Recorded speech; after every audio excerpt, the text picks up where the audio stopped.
Max రాజా రేపటి నుంచి availability ఉండొచ్చు. ఎందుకంటే ఇన్ఫెక్షన్ ఇంకా తగ్గలేదు. చాలా సివియర్‌గా ఉంది. మాట్లాడలేకపోతున్నాడు. సో, అందుకని ఈరోజు వీడియో కూడా నేనే చేస్తాను. ఎప్పటిలాగే ఆదరిస్తారని కోరుకున్నా.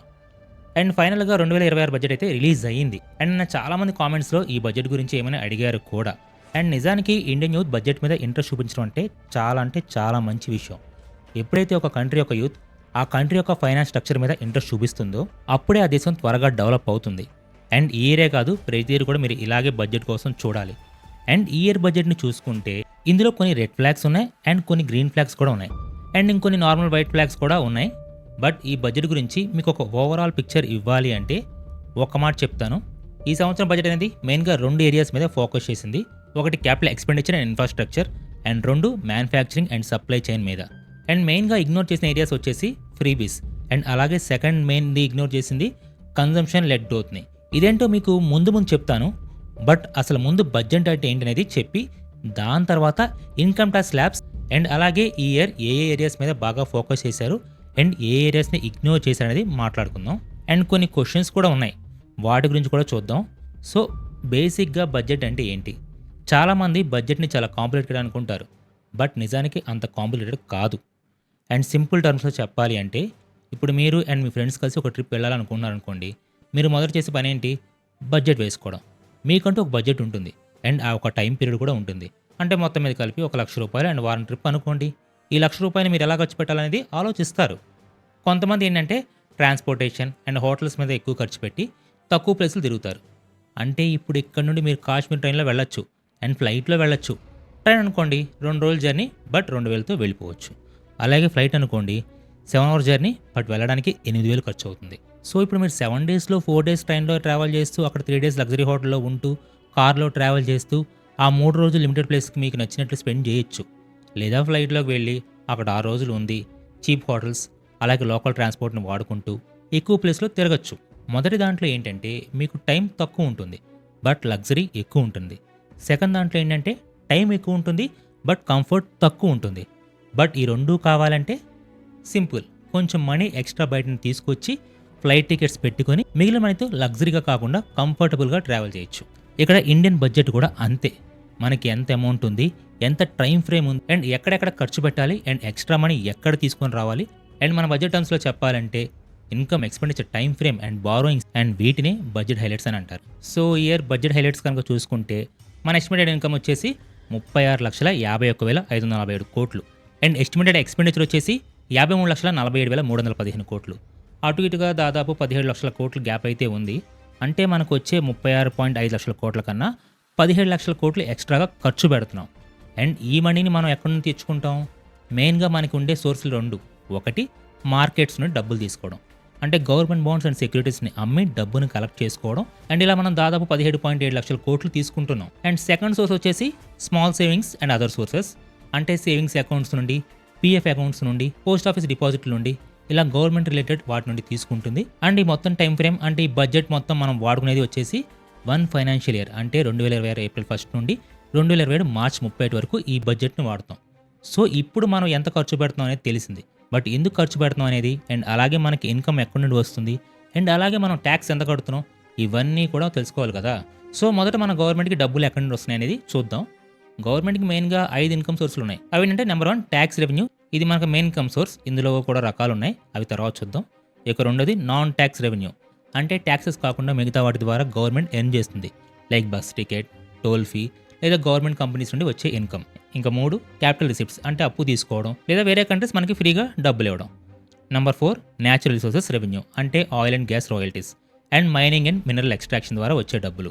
ఇంకా నెంబర్ 5 మిస్లీనియస్ సోర్సెస్, అంటే మన కంట్రీ వెపన్స్ని అమ్మి మనీ తెచ్చుకోవడం. టూరిజం రెవెన్యూ, అలాగే మన ప్రాపర్టీని వేరే కంట్రీకి లీజ్కి ఇవ్వడం ద్వారా వచ్చిన ఇన్కమ్. ఇందులో మనకి ఇంపార్టెంట్ ట్యాక్స్ రెవెన్యూ, ఎందుకంటే మన ఇండియాకి మేజర్ రెవెన్యూ వచ్చే సోర్స్ కూడా ఇదే. ఇక్కడ స్క్రీన్ మీద 2024 నుంచి 25 యొక్క రిసీట్ బడ్జెట్, అంటే మనకి ఇన్కమ్ ఎంత వచ్చిందని చూపిస్తాను చూడండి. ఇందులో రెవెన్యూ వచ్చేసి 47,62,219.04 క్రోర్స్ అయితే అందులో సెంట్రల్స్ నెట్ ట్యాక్స్ రెవెన్యూ 26,01,173.55 కోట్లు, అంటే దాదాపు 54.6%. And total non tax revenue 3,99,700 కోట్లు, అంటే అటు ఇటుగా 8.4%. అండ్ క్యాపిటల్ రిసిప్ట్స్ అండ్ మిగతా 3 కలిపి 17,60,944 కోట్లు, అంటే అటు ఇటుగా 36.9%. అండ్ ఇవి 2022 అండ్ 2023 ఫైనాన్షియల్ ఇయర్లో మనకి యాక్చువల్గా వచ్చిన నెంబర్స్. సో ఇన్కంలో ఇప్పటికీ tax revenue major role play చేస్తుంది. సో మన ఇండియాకి మేజర్ ఇన్కమ్ సోర్స్ ట్యాక్స్. అయితే ఈ ట్యాక్స్ ఏంటి? మనకి ట్యాక్స్లో కూడా 2 రకాలు ఉంటాయి.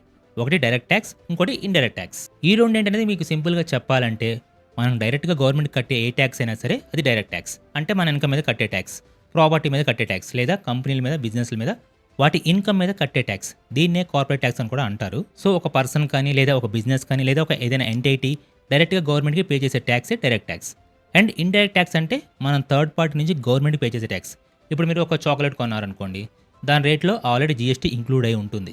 ఆ జీఎస్టీ వచ్చేసి మనం కంపెనీస్ కడితే కంపెనీ మన తరపు నుండి గవర్నమెంట్కి కడతాయి. లేదా ఇప్పుడు మీరు జొమాటోలో ఒక ఆర్డర్ పెట్టుకున్నారనుకోండి, ఆ బిల్ చూడండి, అందులో మీకు ట్యాక్స్ అని ఉంటుంది. ఆ ట్యాక్స్ మనం జొమాటో వాడికి ఇస్తున్నాం అండ్ ఆ జొమాటో వాడు గవర్నమెంట్కి పే చేస్తున్నాడు. సో మనం డైరెక్ట్గా గవర్నమెంట్కి పే చేయకపోతే దాన్ని ఇండైరెక్ట్గా ట్యాక్స్ అని అంటాం.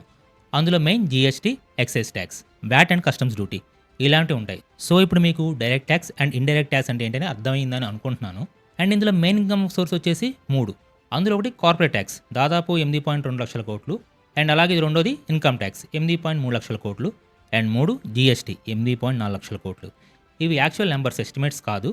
ఈ 3 కలిపి దాదాపు 83% ఉంటుంది. సో మన ఇండియాకి మేజర్ ఇన్కమ్ సోర్స్ ఇవే. అండ్ ప్రెజెంట్ ఇయర్లో మనకి మనీ ఎక్కడి నుంచి రావచ్చు అనేది కూడా చూద్దాం. ఇది ఈ ఇయర్ ఇన్కమ్ ఎస్టిమేట్. అండ్ ఇందులో దాదాపు 21% ఇన్కమ్ ట్యాక్స్ నుండి, అండ్ అలాగే జీఎస్టీ నుండి, అండ్ అదర్ చార్జెస్ నుండి 15%, అండ్ అలాగే 18% కార్పొరేట్ ట్యాక్స్, అండ్ అలాగే 24% బారోయింగ్స్ అండ్ అదర్ లెబిలిటీస్ నుండి వస్తుంది. అండ్ ఈ అమౌంట్లో ఎంత ఎక్కడికి పోతుంది అనేది కూడా చూద్దాం. మొదట మేజర్గా మనీలో దాదాపు 22% స్టేట్స్కి వెళ్ళిపోతుంది. టోటల్ బడ్జెట్లో 22% స్టేట్స్కి ఇస్తారు. అండ్ అంతేకాకుండా 20%ని ఇంట్రెస్ట్ పేమెంట్స్కి వాడుకుంటారు. అండ్ 17% వచ్చేసి సెంట్రల్ సెక్టర్ స్కీమ్స్కి ఇస్తారు. అండ్ అలాగే 11% డిఫెన్స్కి, అండ్ మిగతాది ఇంకొన్ని సెక్టార్స్కి వెళ్తుంది. అండ్ యాక్చువల్ నెంబర్స్ అనేవి నేను ముందు చెప్తాను. ఇది జస్ట్ ఒక పిక్చర్ ఇవ్వడానికి మాత్రమే. సో ఇప్పటివరకు మీకు బడ్జెట్ మీద అండ్ ఇన్కమ్ మీద ఒక మ్యాప్ ఇచ్చాను. ఇప్పటి నుండి చేంజెస్ అండ్ ఎక్స్పెండిచర్ గురించి చూద్దాం. మొదట మనం మాట్లాడుకోబోయేది income tax slabs and tax structure గురించి. అండ్ దీని విషయానికి వస్తే ఇది సేమ్ ప్రీవియస్ ఇయర్లో ఎలా ఉందో ఇప్పుడు కూడా అలాగే ఉంది. చేంజ్ అయితే ఏమీ లేదు. అవే స్లాబ్ రేట్స్, అదే బేసిక్ ఎగ్జంప్షన్, అండ్ అదే జీరో ట్యాక్స్ ఇన్కమ్. మీకు ఇక్కడ స్క్రీన్ మీద స్లాబ్ రేట్స్ చూపిస్తాను చూడండి. 4 లక్షల వరకు ఎటువంటి ట్యాక్స్ ఉండదు. 4 లక్షల నుండి 8 లక్షల మధ్యలో ఇన్కమ్కి 5%, అండ్ 8 ల్యాక్స్ నుంచి 12 ల్యాక్స్ మధ్యలో ఇన్కమ్కి 10%, అండ్ 12 ల్యాక్స్ నుంచి 16 ల్యాక్స్కి 15%, 16 ల్యాక్స్ నుండి 20 ల్యాక్స్కి 20%, 20 ల్యాక్స్ నుండి 24 ల్యాక్స్కి 25%, అండ్ 25 ల్యాక్ అబోవ్ ఇన్కమ్కి 30%, అండ్ స్టాండర్డ్ డిడక్షన్ వచ్చేసి 75,000.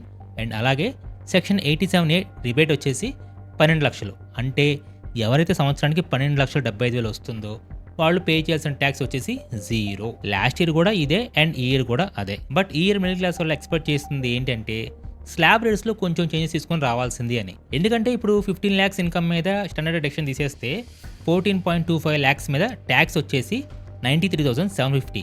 అండ్ దీని మీద ఒక 4% అంటే 3,750, అంటే మొత్తం 90,500 రూపీస్ ట్యాక్స్ పే చేయాల్సి వస్తుంది. లాస్ట్ ఇయర్ కూడా ఇదే ఉంది. బట్ ఈ ఇయర్ స్లాబ్స్ కొంచెం పెంచుంటే ఈ ట్యాక్స్ ఇంకొంచెం తగ్గేదని మిడిల్ క్లాస్ వాళ్ళు చూస్తున్నారు. ఎందుకంటే 12.75 ల్యాక్స్కి నో ట్యాక్స్ అండ్ 15 ల్యాక్స్కి 97,500 ట్యాక్స్ అంటే కొంచెం ఎక్కడో తేడా కొడుతున్నట్లు ఉంది కదా. బట్ అంతకుముందు ఇంకా చాలా ఎక్కువ ఉండేది.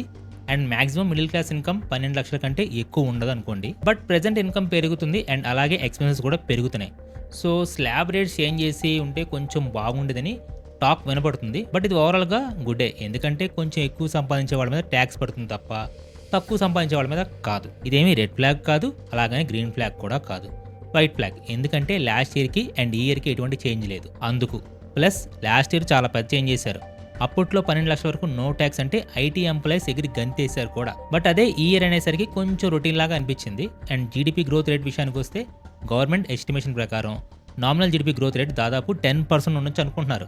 అండ్ లాస్ట్ కొన్ని సంవత్సరాలుగా జీడిపి గ్రోత్ అనేది అనుకున్న దానికంటే కొంచెం బెటర్గానే కనిపిస్తుంది. సో ఇది యాక్చువల్గా గ్రీన్ ఫ్లాగ్ అనే చెప్పుకోవచ్చు. అండ్ ఈసారి గవర్నమెంట్ డెబ్ట్ రేషియో మీద కూడా వర్క్ చేస్తుంది. ప్రెజెంట్ 2026-2027 డెబ్ట్ రేషియో వచ్చేసి 55.6% ఆఫ్ జీడిపి ఉంది. అండ్ దీన్ని 2031 కల్లా 50% ఆఫ్ జీడిపి మార్చాలని చూస్తుంది. అంటే మన దేశం అప్పుడు మన జీడిపిలో 55.6 ఉన్నాయి. అండ్ హెల్త్ ఎకానమీ కేవలం 40% మాత్రమే ఉండాలి. బట్ మన ఇండియా ఇంకా డెవలపింగ్ నేషనే కాబట్టి పెద్ద ఇష్యూస్ ఏమీ లేవు. బట్ మెయిన్ థింగ్ ఏంటంటే మనకి ఎక్స్టర్నల్ డెబ్ట్ కంటే ఇంటర్నల్ డెబ్ట్ ఎక్కువ ఉంది. సో డెబ్ట్ మీద ఇంట్రెస్ట్లు ఎక్కువ దేశంలోని ప్రజల మీద వెళ్తున్నాయి తప్ప వేరే దేశాలకి వెళ్ళడం లేదు. బట్ 55.6 అంటే చాలా ఎక్కువ. అండ్ దాని మీద గవర్నమెంట్ వర్క్ చేయాలి కూడా. ఎందుకంటే ప్రెజెంట్ బయట సిచ్యువేషన్ అస్సలు బాగోలేదు. ఇదేమి పూర్తిగా రెడ్ ఫ్లాగ్ కాదు, కానీ సెమీ రెడ్ ఫ్లాగ్ అని చెప్పుకోవచ్చు. అండ్ సెకండ్ వచ్చేసి ట్యాక్స్ హాలిడేస్. ఎస్, మన ఇండియాకి one of the biggest green flag ఇది. షార్ట్ టర్మ్లో ఇన్కమ్ తగ్గుతుంది, కానీ లాంగ్ టర్మ్ ఫ్యూచర్కి చాలా ఇంపార్టెంట్ ఇది. అదేంటంటే ఇండియా డేటా సెంటర్స్ని వాడుకొని గ్లోబల్ క్లౌడ్ సర్వీసెస్ని ప్రొవైడ్ చేసే ఫారెన్ కంపెనీస్కి 2047 వరకు ట్యాక్స్ హాలిడే, అంటే ఎటువంటి ట్యాక్స్ ఉండదు. అండ్ ఇది డైరెక్ట్గా మన ఇండియాలో ఉండే డేటా సెంటర్స్ మీద చాలా ఇంపాక్ట్ చూపిస్తుంది. అండ్ ప్రెజెంట్ క్లౌడ్ సర్వీస్ అనేది AI, fintech, defence and digital public గుడ్స్లో చాలా ఇంపార్టెంట్ రోల్ అయితే ప్లే చేస్తుంది. Amazon, AWS, Google cloud type firms ఇప్పటికే ఇండియన్ డేటా సెంటర్స్ని వాడుకుంటున్నాయి. బట్ అవి ఇండియాలో డేటా సెంటర్స్ని పెట్టి దాని అటువంటి క్లౌడ్ని ప్రపంచానికి అమ్ముకుంటే వాళ్ళకి దీని మీద 0 ట్యాక్స్ ఉంటుంది. అండ్ ఇది చాలా పెద్ద కంపెనీస్ని అట్రాక్ట్ చేస్తుంది. బట్ ఇక్కడ కూడా చిన్న చిక్కు ఉంది. అదేంటంటే అంబానీ అండ్ అదానీ ఇద్దరు ఆల్రెడీ మ్యాసివ్ డేటా సెంటర్స్ని ఓపెన్ చేశారు కూడా. సో మెజారిటీ ఇన్కమ్ వాళ్ళకి వెళ్ళొచ్చు. బట్ హానెస్ట్గా మాట్లాడుకుందాం, వాళ్ళు ఓపెన్ చేస్తే ఏంటి, ఇంకెవరైనా ఓపెన్ చేస్తే ఏంటి, ఓపెన్ చేయడం కావాలి. అండ్ వాటి వల్ల వేలల్లో కొత్త జాబ్స్ క్రియేట్ అవుతాయి. అండ్ డేటా అనేది మన ఇండియాలో ఉంటుంది. నెక్స్ట్ వచ్చేసి ట్రేడర్స్ మీద గట్టిగానే దెబ్బ కొట్టారు. లాంగ్ టర్మ్ క్యాపిటల్ గెయిన్స్ మీద 12.5 tax and short term capital gain మీద దాదాపు 20% ట్యాక్స్. అంటే మీకు లాంగ్ టర్మ్ ఇన్వెస్ట్ మీద ఇన్కమ్ వస్తే, అంటే అప్పుడు షేర్స్ని కానీ కమోడిటీస్ని కానీ 1 year కంటే ఎక్కువసేపు హోల్డ్ చేసి ఆ తర్వాత సేల్ చేస్తే వచ్చిన ఇన్కమ్ మీద దాదాపు 12.5 ట్యాక్స్ పడుతుంది. అది కూడా బేసిక్ ఎగ్జంప్షన్ 1.25 lakh తర్వాత. అంటే ఇప్పుడు మీ ఇన్కమ్ 1,20,000 అనుకోండి, అయితే ట్యాక్స్ కట్టాల్సిన అవసరం లేదు. బట్ దానికంటే ఎక్కువ ఉన్నా దాని మీద ట్యాక్స్ కట్టాలి. And second short term gains, అంటే ఇయర్ మేలో కొన్నారు అండ్ జూలైలో అమ్మారు, దాని మీద మీకు ఒక 50,000 ప్రాఫిట్ వచ్చింది, ఆ 50,000 మీద 20% ట్యాక్స్ కట్టాలి.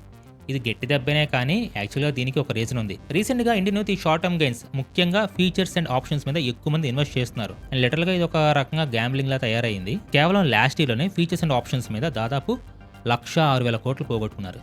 ఇది సెబీ ఇచ్చిన డేటా. అందుకే ఫీచర్స్ అండ్ ఆప్షన్స్ మీద సెక్యూరిటీస్ ట్రాన్సాక్షన్స్ ట్యాక్స్ STTని కూడా పెంచేశారు. బట్ ఇది ట్రేడర్స్కి కొంచెం దెబ్బనే చెప్పాలి. అంటే ఎవరైతే నాలెడ్జ్ ఉంది ట్రేడింగ్ చేస్తారో వాళ్ళకి ఇది కొంచెం ఇబ్బంది. ఇది కూడా సెమీ రెడ్ ఫ్లాగే. అండ్ నాకు తెలిసి ఈ బడ్జెట్లో బిగ్గెస్ట్ రెడ్ ఫ్లాగ్ ఏదైనా ఉంది అంటే TCS on overseas tour packages. ఇంతకుముందు 5% అండ్ 20% స్లాబ్స్ ఉండేవి, బట్ దాన్ని ఇప్పుడు 2% చేసేశారు. లిటరల్గా ఫారెన్ టూరిజంని ఎంకరేజ్ చేస్తున్నారు. ఇది ఎడ్యుకేషనల్, మెడికల్ పర్పస్ మీద ఫారెన్ వెళ్ళే వాళ్ళకి కొంచెం రిలీఫే, కానీ టూరిజం కాస్ట్ కూడా తగ్గుతుంది. ఇన్ఫాక్ట్ మన ఇండియా టూరిజంని పెంచడానికి ట్రై చేయాల్సింది పోయి ఇలా చేయడం ఏంటో నాకైతే అర్థం కాలేదు.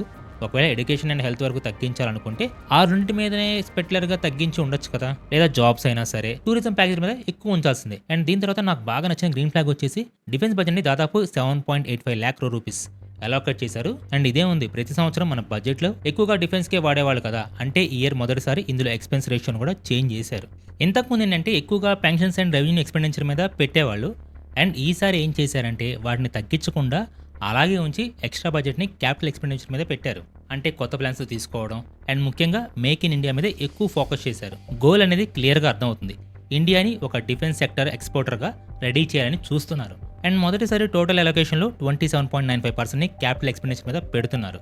సో ఇది ఒక రకంగా గుడ్ న్యూస్. అండ్ యాక్చువల్గా ఇండియాలో డిఫెన్స్ సెక్టర్ భూమికి ఉపయోగపడుతుంది. అండ్ అలాగే ఇందులో ఇంకొకటి ఏంటంటే మనది ద ఇంటెలిజెన్స్ బ్యూరో బడ్జెట్ని దాదాపు 63% పెంచారు. ప్రజెంట్ దాని బడ్జెట్ వచ్చేసి దాదాపు 6,782.43 crores. అండ్ అలాగే రా బడ్జెట్ను కూడా కొంచెం పెంచారు.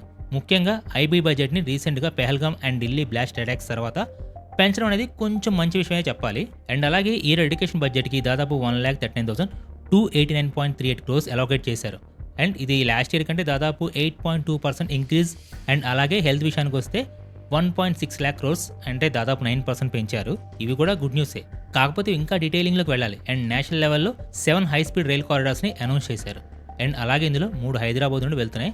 అండ్ అలాగే మన ఆంధ్ర విషయానికి వస్తే పోలవరానికి 3,200 కోట్లు అండ్ అలాగే అమరావతికి 70 crores అలోకేట్ చేశారు. అండ్ అలాగే రేర్ ఎర్త్ మినరల్స్ కారిడార్గా కూడా అనౌన్స్ చేశారు. మనతో పాటు ఒరిస్సా, కేరళ అండ్ తమిళనాడు అండ్ అలాగే SRM Amaravati university, VR Siddhartha college and IIT city సిటీలకి ఇప్పుడు సెంట్రల్ గ్రాంట్స్గా కూడా రాబోతున్నాయి. అండ్ అలాగే నేషనల్ లెవెల్లో అర్బన్ డెవలప్మెంట్ మీద కూడా ఫోకస్ చేశారు. సిటీ ఎకనామిక్ రీజన్స్ CERSని ఏర్పాటు చేసి ప్రతి CERకి సంవత్సరానికి 5,000 కోట్లు ఇవ్వబోతున్నారు. అండ్ అలాగే ఎలక్ట్రానిక్ కాంపోనెంట్ మ్యానుఫ్యాక్చర్ స్కీమ్ బడ్జెట్ని 40,000 కోట్లకు పెంచారు. ముఖ్యంగా సెమీ కండక్టర్ మ్యానుఫ్యాక్చరింగ్లో నెక్స్ట్ స్టేజ్ని స్టార్ట్ చేస్తున్నారు. అండ్ అలాగే గ్రాంట్స్ చూసుకుంటే బంగ్లాదేశ్కి ఇచ్చే ఎయిడ్ని సగానికి సగం తగ్గించేశారు. అంతకుముందు 120 కోట్లు అయితే ఇప్పుడు 60 కోట్లు చేశారు. అండ్ అలాగే నేపాల్కి 800 కోట్లు, అది కూడా లాస్ట్ ఇయర్ నుండి 100 కోట్లు పెంచారు. అండ్ అలాగే మంగోలియాకి 5 కోట్ల నుండి 25 కోట్లు పెంచారు. అండ్ అలాగే మారిషస్కి 550 కోట్లు, అంతకు ముందు కంటే 50 కోట్లు పెరిగింది. అండ్ మాల్దీవ్స్ అండ్ మయన్మార్ని కట్ చేశారు. ఆఫ్ఘనిస్తాన్కి 50 కోట్లు పెంచి 150 కోట్లు ఇస్తా ఉన్నారు. అండ్ అలాగే ఫైనల్గా భూటాన్కి మనం ఎప్పుడు ఇచ్చేలాగానే దాదాపు 2288.55 కోట్లు ఇస్తున్నాం. సో ఇవి ఈ బడ్జెట్‌లో మెయిన్ పాయింట్స్. ఈ బడ్జెట్‌ని ఓవరాల్‌గా చూసుకుంటే ఒక రకంగా ఇది లాంగ్ టర్మ్ గ్రోత్ ప్లానే. సరిగ్గా ఇంప్లిమెంట్ చేస్తే మంచి ఫ్యూచర్‌ని ఇస్తుంది. బట్ మధ్యలో నొక్కులు అండ్ చెక్కులు ఉంటే ఇది ఒక పెద్ద డిజాస్టర్ అవుతుంది. ఏదేమైనా India first time capital expenditure మీద ఫోకస్ చేయడం చూస్తుంటే కొంచెం ఆనందం వేస్తుంది. సో ఇన్ఫర్మేషన్ ఇస్తే వీడియోని లైక్ చేయండి. ఛానల్ కూడా సబ్స్క్రైబ్ చేసుకోండి. Thanks for watching. This is mister Shiva signing off.